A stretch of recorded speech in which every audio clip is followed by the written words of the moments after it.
हिंद दोस्तों, मेरे channel defence discussion में आप सभी का स्वागत है। दोस्तों, आप में से बहुत सारे लोग मुझसे पूछते हैं सर कि अग्निवीर स्कीम कब खत्म होगी। हम आप पर भरोसा कर रहे हैं, आपसे उम्मीद कर रहे हैं कि ये अग्निवीर स्कीम खत्म हो जाए, कभी आप ऐसा न्यूज़ सुनाएं।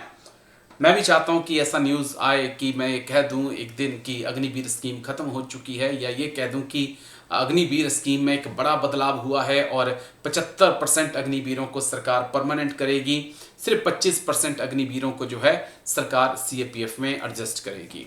कई जनरल से मेरी बात हुई तो उन्होंने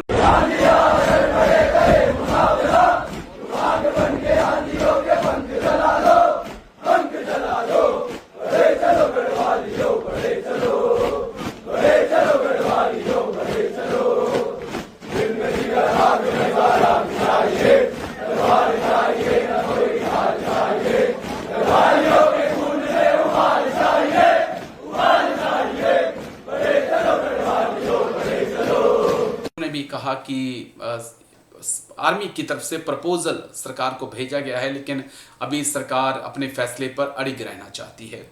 इस बीच एक वीडियो सामने आता है बड़े चलो गढ़वालियों का। वीडियो देख के बहुत अच्छा लगा। हमारे रिक्रूटी के दिन हमें याद आ गए, कसम परेड और रोड के किनारे बड़े चलो गढ़वालियों, उनका जोश देखकर खुशी होती है। कसम परेड के वीडियो देखता हूँ तो हमने जो कसम परेड खाई थी उसकी याद आ जाती है, लेकिन फिर एक चीज दिमाग में आती है कि जब तक देश का यूथ इसी प्रकार से अग्निवीर में आता रहेगा तब तक तो हम कैसे ये उम्मीद करें कि अग्निवीर स्कीम खत्म हो जाएगी।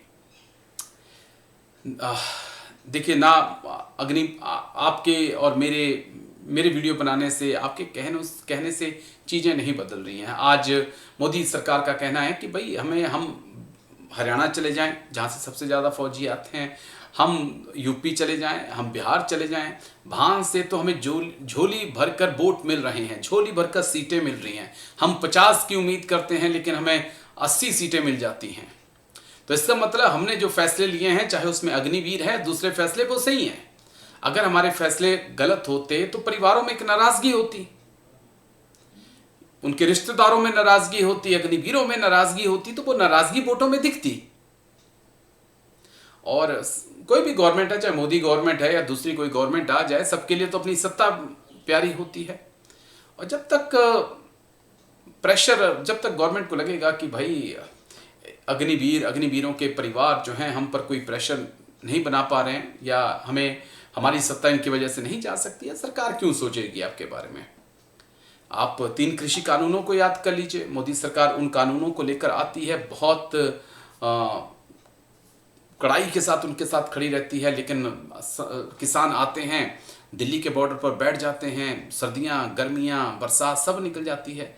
लेकिन जब यूपी के इलेक्शन आते हैं तो गवर्नमेंट को याद आता है कि नहीं, हमें कुछ करना पड़ेगा, नहीं तो हमारी यूपी से गवर्नमेंट चली जाएगी। पश्चिम यूपी में बहुत ज़्यादा किसान रहते हैं। फिर क्या करती है मोदी गवर्नमेंट की, अपने तीनों कृषि कानूनों को वापस ले लेती है। तो यही मेरा सवाल है कि अगर आप इस प्रकार से वीडियो सामने आते रहेंगे, इस प्रकार का उत्साह युवाओं में दिखेगा, तो अग्निवीर स्कीम इसका मतलब अच्छी है कि ना कि हम गलत हैं, आप गलत हैं, तभी तो यूथ आ रहा है। मुझे भी केवल लगता है कि शायद मैं ही गलत हूं, है ना। अग्निवीर यूथ जो है वो खुश है इस बात को लेकर कि हम 25% रहेंगे और बाहर आकर हम सीएपीएफ को ज्वाइन करेंगे। या हो सकता है देश के अंदर बेरोजगारी इतनी ज्यादा है कि आप एक चपरासी की नौकरी निकालिए, वहां पर 8 लाख लोग अप्लाई कर देते हैं, तो फिर अग्निवीर तो और अच्छी नौकरी है।